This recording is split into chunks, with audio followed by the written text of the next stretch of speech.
Dillon, to pull out a game like that against a ranked team, what does that mean to this team? Yeah, going into this week, we didn't focus on the ranking too much. We kind of just focused on what we saw on tape, and we saw a good football team.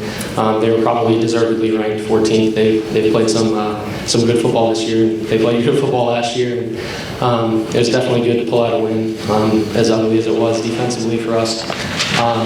We just kept, our thing is pound the rock, and I was really proud of how we came together and did that today. And played complementary football. Offense, defense, special teams even, getting a touchdown in there. Really proud of those guys. Just proud of our efforts and proud of our cohesiveness as a team today. What did you see on the conversion attempt there at the end? It looked like their quarterback was kneeling or something. Everybody was trying to figure out what was going on. What did you see? I think initially I saw the ball move, and so I thought it was going to be a false start, and so everybody was like, what's going on? But obviously had to look at it on tape. Not really sure what they had drawn up, but learn from it and move forward with it. So. What did you learn about your team today, good, bad, or otherwise? We got a tough group of guys, and I think we knew that, but it's definitely awesome to go test yourself and put that on display and see that for real under the lights and go put that on display on the national stage, and just so proud of our guys. So, what was the message on the sideline when Terrell left the game? It happened kind of fast just because it's the heat of the battle, so it's just next man up. And, Matt has done an unbelievable job in practice. He really took strides this spring and this fall camp to grow his football knowledge, and I think you saw that today. He knew where to be. He practices at Mike, and he went out there and played well.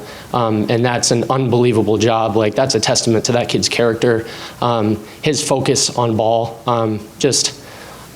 so proud of Matt. He's one of my best friends. I love that kid.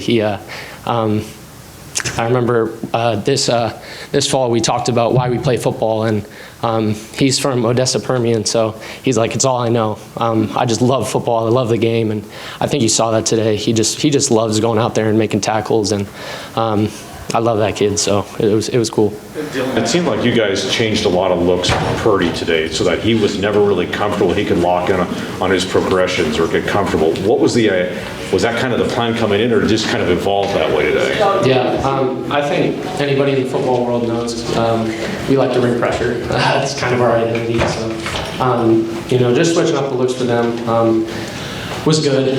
We try to bring different guys just so that they don't know who's coming. That's kind of like a football principle. I don't know. I don't think anything was necessarily so different, but things are really simplified in our minds. Coach Roberts does a really good job with that. And, maybe it'll look really different to the other team, but to us, it's essentially the same concept that we ran 2 weeks ago, but it's the same call, but it just looks a little bit different. I don't know, it's hard to explain without getting up on the board and going through that because I know. So. Yeah, you don't need to do that. Dillon, Garrett Randolph, talk about him and just how big he came up there late in the game. You talk about pound the rock, like our team mentality, and that kid is pound the rock to me. Like, it's been a while since he's been back on the field. I think maybe last week was our first week back with him. He's been battling through some injuries, and really proud of the focus that he's brought to practice. And I think you saw that. Really proud of, or just really happy that he was rewarded for that with that interception. Iowa State does a really good job with their tight ends. They get into 12 personnel, get into 13 personnel. And we counted on Garmin to come in there and make plays, and he got the job done, so proud of Garmin. What is it, the fact you played a team from your home state, does that make it any more special, and can you kind of go through the emotions of that? Yeah, certainly it's emotional. I went to games at Jack Trice growing up, so very cool to play that team, and I've seen the rise of Matt Campbell and his Cyclones. So when I watch Iowa State on tape, I see a tough team that really loves to play hard, and a group of guys that love each other. And so to get the win over those guys means the world to me. I keep going back to the same things. I'm proud of our guys. It took a while, but I think we pounded this rock and we broke this rock. So we're moving on to the next. So. Dillon, from your perspective, what was the difference in this game that gave your team the win? I mean, there's a lot of stuff that could have given them the win that we did. It was certainly a dirty game for us as far as penalties go, rushing defense go, and those are things that we have to fix moving forward. So, defensively, we're not necessarily happy with our performance. I don't have the stats here. They had a bunch of yards, so got to be better next week. So. Brees is one of those guys that can enter into a pile and escape. It's one thing to watch it on film, it's another thing to kind of experience it in person. Can you just talk about going up against a great back like him?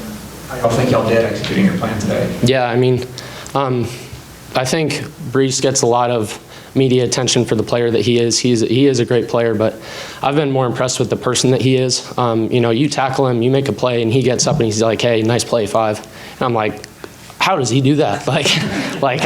I'm working so hard to tackle this guy, and he's like such a nice dude. But I'm excited for his future. I don't know what that looks like for him, but he's going to play at the next level. And you kind of look back on teams that you've played, and you're like, oh, I played this guy. Like, he is now in the league. I've played this guy, and I think we're going to look back at Brees Hall and say that. And it's cool to have that like on your resume. Like, hey, I tackled Brees Hall. Yeah, just like. I really like that kid. I think he'd be a great teammate to have, and just really happy for his successes. But obviously they'll move forward and learn from this loss. So, Dillon, was it Fitz on stopping him? Because I think he wound up with like over 180 yards. Yeah, I mean usually it's Fitz. If a team's running the ball, there should be every gap accounted for. So. We just got to get back on the film and watch it. It certainly gets harder when they bring in extra tight ends because there are extra gaps. And so we gotta fit with DBs, and it gets a little bit harder for us backers too, just with if it's a multiple choice test, it becomes A, B, or C, or it's from A, B, or C to A, B, C, D, or E. And so it's like the probability of guessing right, speaking that way, just goes down. So, I mean, it's something that we have to keep working on, obviously, because we're going to face it in the future. But what is the outcome without the process? So we're just focused on pounding the rock and having a good week this week.